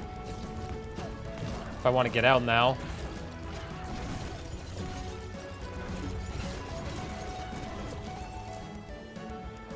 Just keep running in circles, man. They can't keep up with you.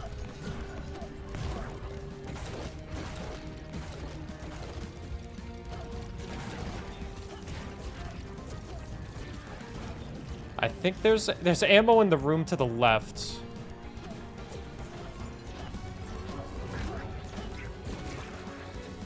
There's also ammo in that room now, but... Did I do it or did they do it? Who won? Did I win?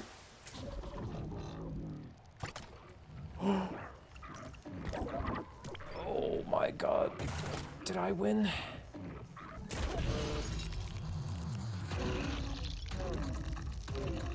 Is there a second phase? I think there's a second phase.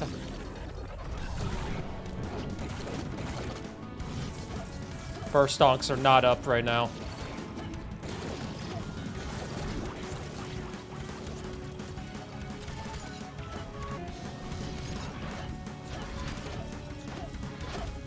Can I hit anything, please?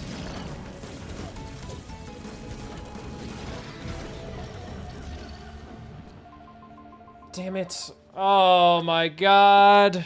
You always need to be prepared for a second phase in a boss fight. We almost beat Voidigo in one try, but now it's time to run it all back again. This next run, though, I feel pretty good and confident as I understand the game a lot more and pick up a strong pistol early on. We make it to the first boss with 0 problems. There you go. Give me the health back. Cause a beacon to be destroyed. What does that... I don't even know what that means. Oh my god! Damn it. I liked how that run was starting. Son of a bitch. Alright, well, we get to quick restart it. Okay. One more try.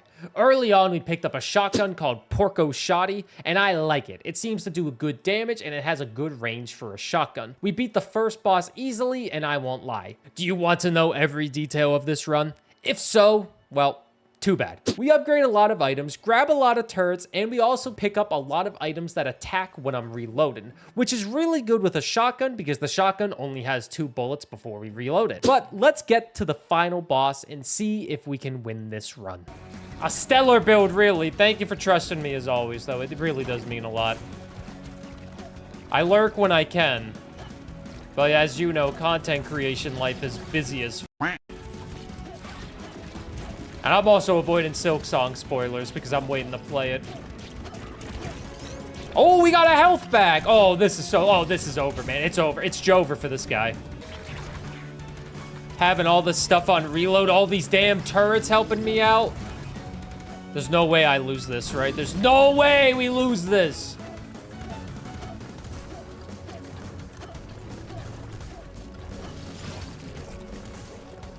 Oh my god, do you believe in miracles?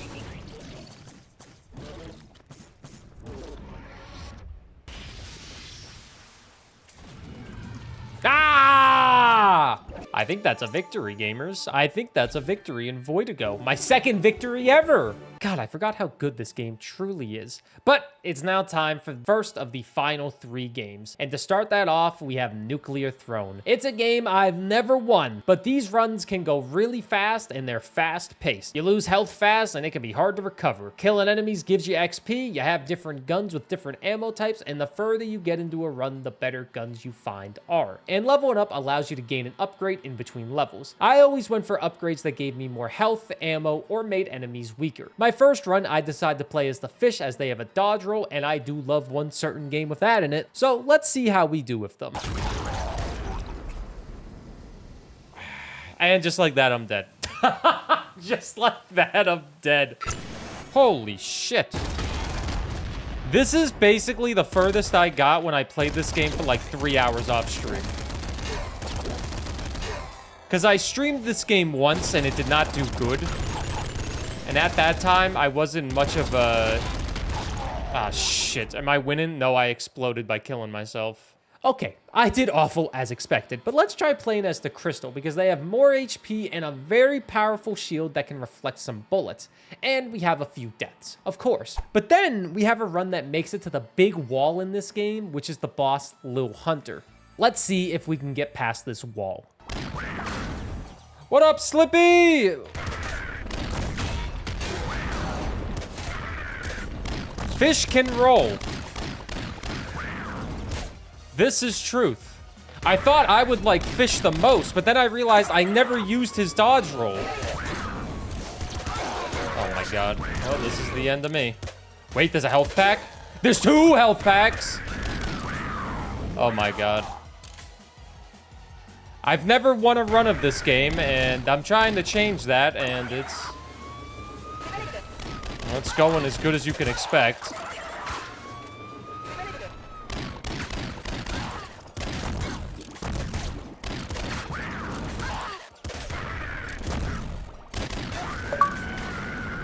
I got an achievement for defeating Lil Hunter! I killed a rapper. I'm so sorry, Lil Hunter. Your tour is canceled. Think of the tour. After this, our run is almost over, but you still have a couple more areas to go. But if you get past Little Hunter, you have yourself a good run going. Okay, so we figured out this is the furthest I've ever made it in a Nuclear Throne run, because I've never beat them before. Why are you doing this with the crossbow? It kills stuff so fast! Except those guys. Listen, it's doing its work, you know? I've never made it this far. Well.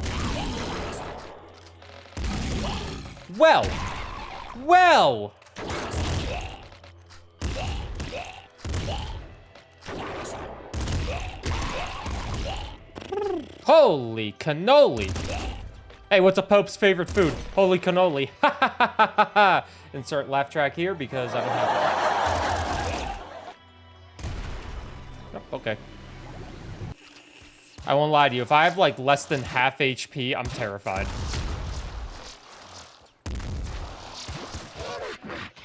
The Gatlin Slugger? That sounds nice.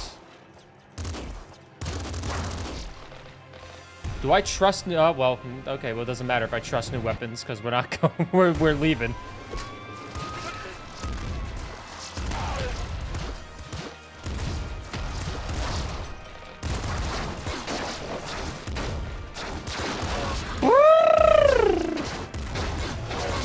No!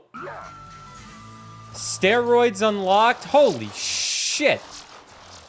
That's me without a shirt on. I was so close! Well, retry. See, these runs are extremely short and fast-paced, so you know death happened frequently. No! What is up, Mojo Jojo Jojo Jojo Jojo Jojo Jojo Jojo Jojo Jojo Jojo? Hey, gamer. No, I killed myself!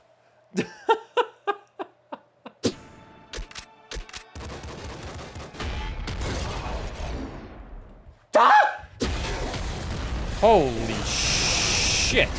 What is happening, man? Ah!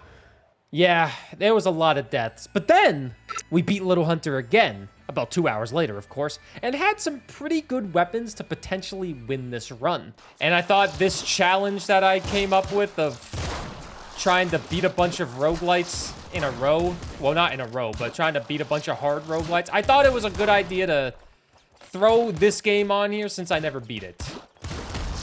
And I know I have a lot of YouTube comments that say I should play it. This crossbow is absolutely insane, Slippy.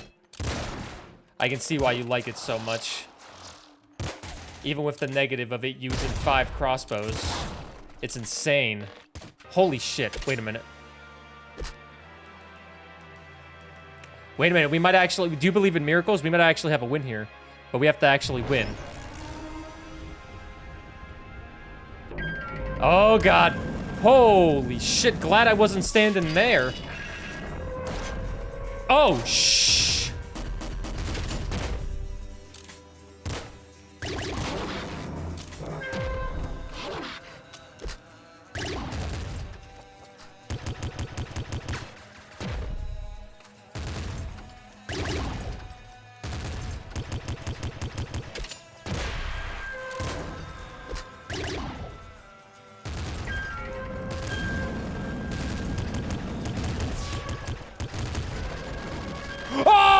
Defeat the nuclear throne! Yeah, final boss seems to be... The boss is easy, it's just getting there. After nearly 3 hours, we have our first nuclear throne victory, and it only took 17 minutes of a run. I appreciate a game that is rather short, and now we can move on to the second last game, Ravenswatch. This is a game where you go through 3 different chapters playing as a fairy tale character.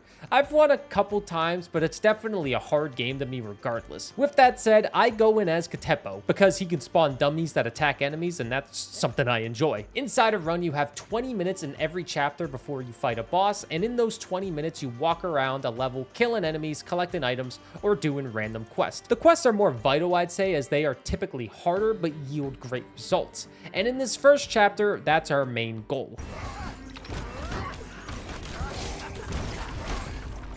Okay, his house might die. Good time to level up. Whenever a dummy is destroyed, Geppetto and other dummies gain strength for 6 seconds. We'll give it the Morning Rage.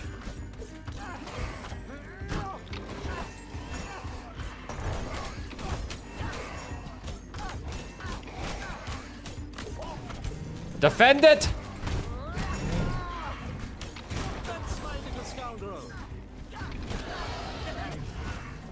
Ah, shit.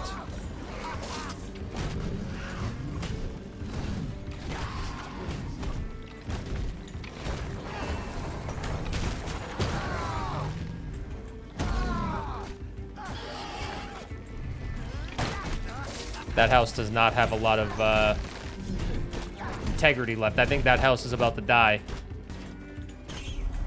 The house has been defended. Look at that. We did defend the house, though.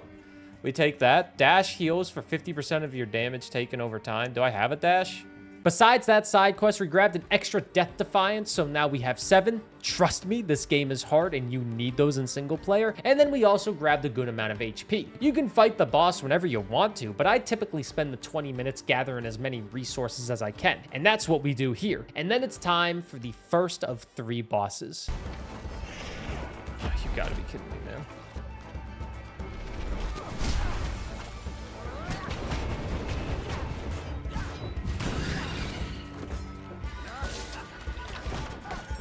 What up, Sully? Yeah, this game, it's really hard, so I'm glad they give you all the extra lives because I'm terrible at it.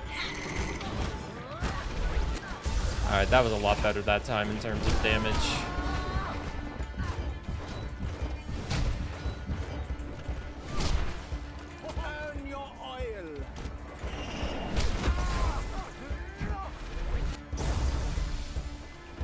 All right, we're kind of cooking right now. I did buy an extra Death Defiance in this first section, so.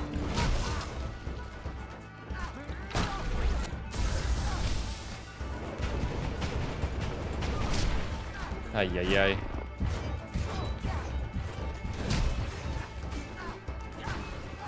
In a perfect world, I beat this boss on this next run through in terms of when I destroy all these tentacles.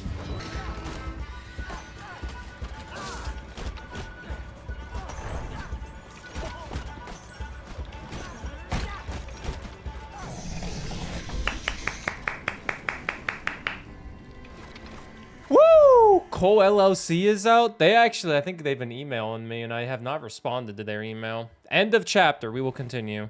We lost one Defiance, but that's okay. We're on to chapter number 2, where the enemies get a bit tougher, but hey, we're level 5, so we have some upgrades. In this section, I did grab some extra damage by sacrificing some HP, and we did another side quest that had us fight a giant to save Sinbad from being eaten.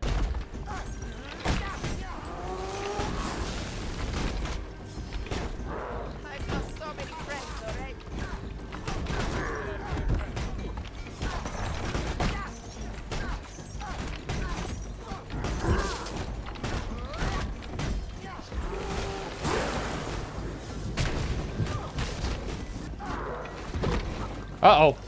I might be dead here. I am indeed dead, but we respawn. Son of a bitch. I remember the last time I tried to do a run in this game. I got stopped in the second area as well.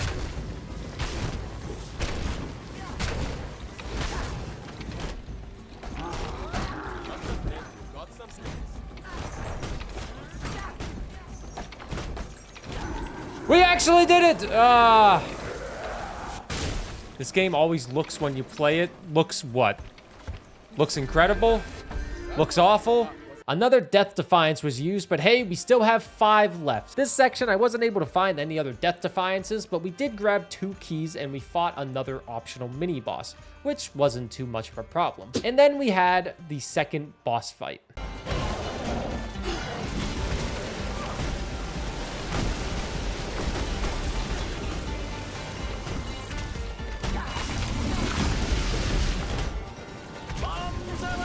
It is looking like we are gonna use our Death Defiances.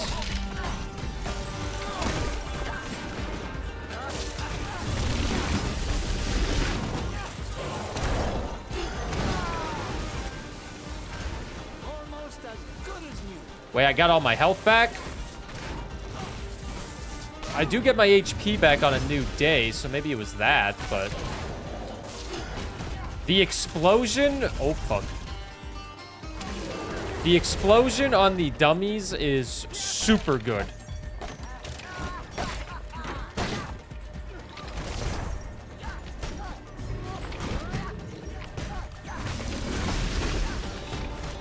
Get them, dummies, let's go!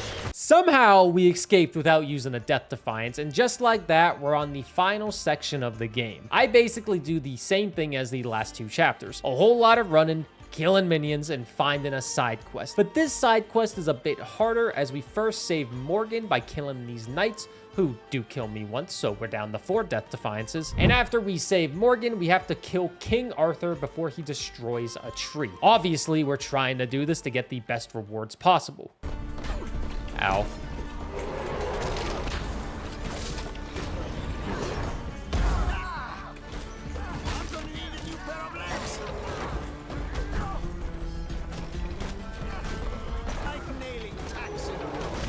I got stuck. I have 4 Death Defiances left.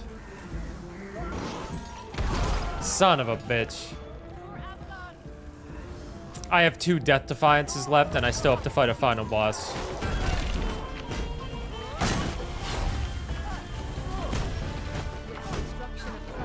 We lost all hope, but we still have to fight him.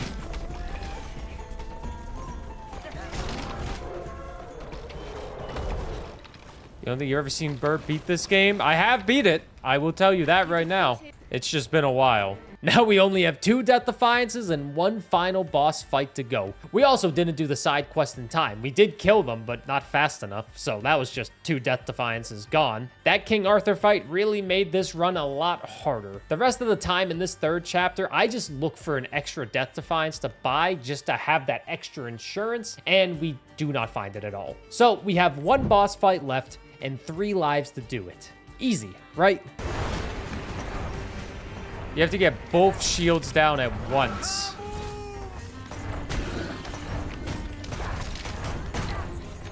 Holy shit, Katepo, you're popping off.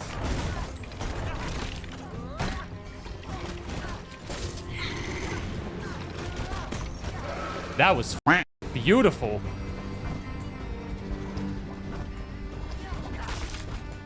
Go, dummies!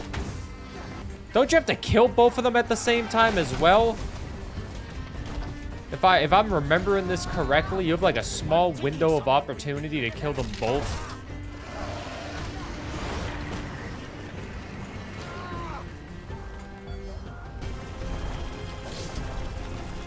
Shit.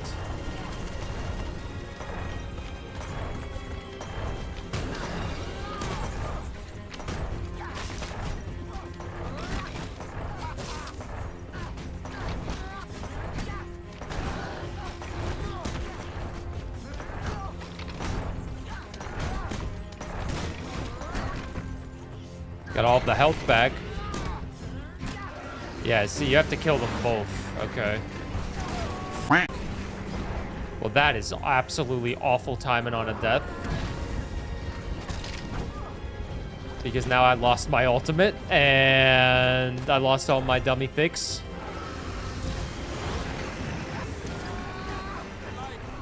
Well, that's not good. Okay, I got one chance left. Luckily, I didn't use my ultimate.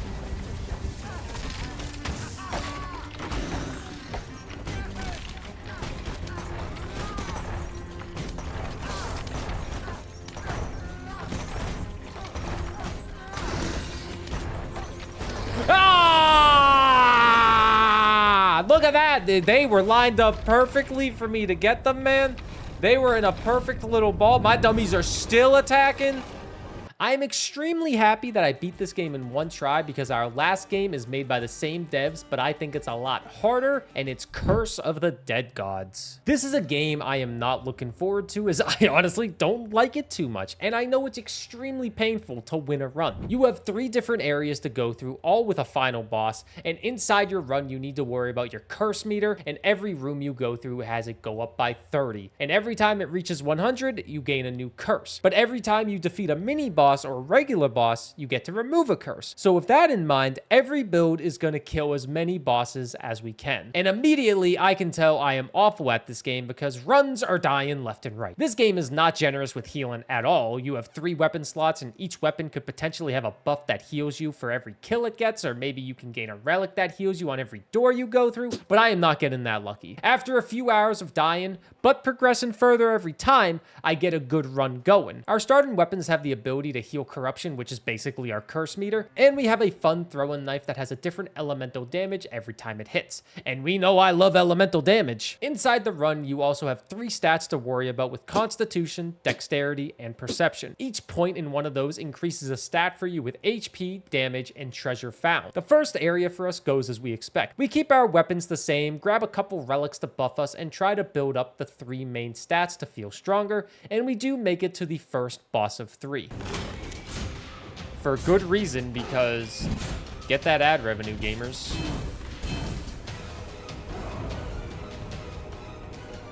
Yes, queen, get that ad revenue.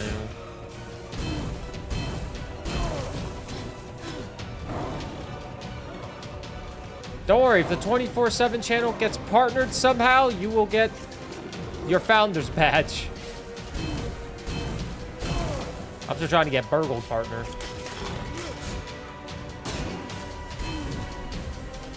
This has definitely been the best start of a run so far because I actually made it to the first of 3 bosses without taking too much damage.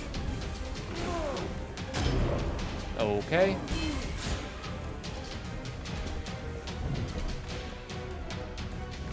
I'm gonna get the badge for affiliate. 10 people get a founder's badge for affiliates. 25 people get it for a Twitch partner.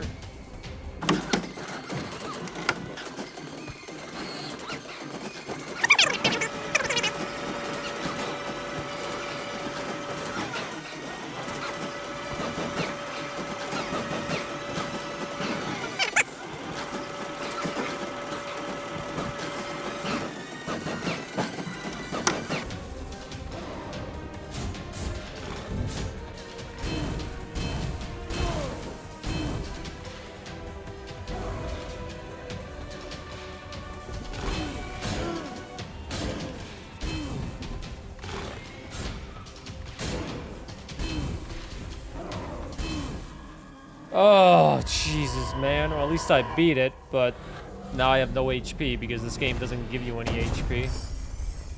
You would think, oh, you just killed a major boss. The game will give you some sort of health back, right? No. You do have a small chance of finding a healing room, but it gives you corruption for using it. But luckily, I have a relic that heals me every time I go through a door, so that saves me on this entire run. We switch up a couple weapons and we're on to area 2 of 3. This section, we take a good amount of attributes to increase all of our stats, but we offer blood for most of them, which in turn gives us more corruption. We do face one of the smaller bosses to remove a curse, but one of the curses that we have is somewhat more beneficial, as instead of gaining gold from kills, we recover health, which is what we need, as going through doors can only do so much for me. But with that said, we still make it to the second boss.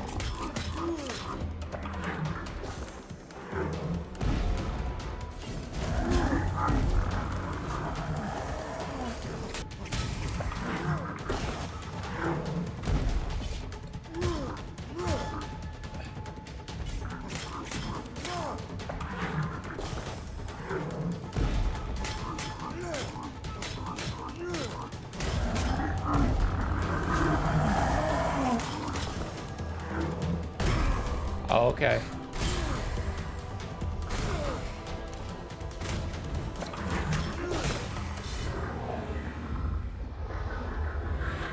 Now we only have one more section to go through, and we face both optional bosses to remove curses, as if you get a 5th curse, it's a lot worse than all the others, and we make it to the 3rd boss and beat them. You don't gotta see all that. This is the one good run that I have. And then we have the final boss. But before that, we have one more room. All right, we'll see if I have enough money. I don't think I saved enough, but we'll see. This section is so ridiculous because you have these 3 tombs that you have to take, and they ruin you if you don't have enough money for them, which is so annoying. Oh, actually, you don't have to. All weapons lose 1 level. Your highest level weapon loses 1 level, while your lowest gains 1 level. 10% of max health is randomly healed or inflicted as damage. Regain 100. Like, look at this. Are you serious? Inflicts 25% of max health as damage. Like, who's gonna have 15,000 gold at the end of this run? Oh, of course. Yeah, this room sucks, and I completely forgot how you need to have a lot of gold if you want to reap the benefits. And of course, I have no money at all. We get 0 benefits from this room. Now, we have to face the final boss with less than half of our health and our best relics gone. Let's see how we do.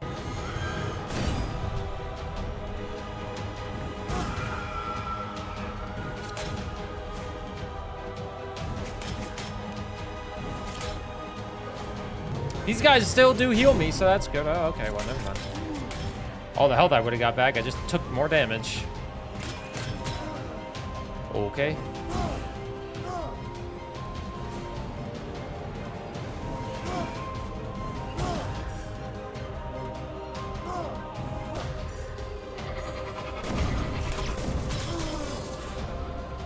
Great parry, as in lucky parry. Okay.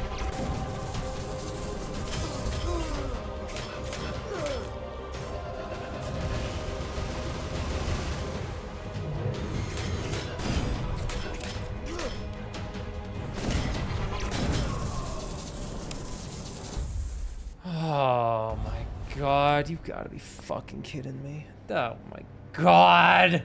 Yes, it's a shame I didn't have 15,000 gold to negate all the negative effects that happened, huh? It's a shame. That is so unfortunate. This run is the most draining run by a mile compared to everything else. It's not as long as some other ones like FTL, but it's so demoralizing to lose to the final boss when it's already super hard to get there. I mean, less than 10% of the players have actually even beat them, and I am one of them, but not this time. I tried this game for a couple more runs, even off stream, and then it hit me. For the first time in this challenge, I am not having any fun. I gave Wizard of Legend some sass, and losing FTL a few times on the final boss was rough, but I was still having fun playing those games. But Curse of the Dead Gods just has not been fun. And for that reason, I quit playing and accepted defeat. I beat 14 hard roguelites in about 40 hours, and here are all the splits for it. Each game seems to be about 2 to 3 hours average to clear a run, with FTL being the longest at 5 hours and 18 minutes. Curse of the Dead Gods would easily beat that out if I continued torturing myself, but I don't want to do that. We do have a couple short games on here like Balatro that only took 33 minutes and Shotgun King that only took 59 minutes. The only 2 games on this list that took less than an hour. Either way, did I fail?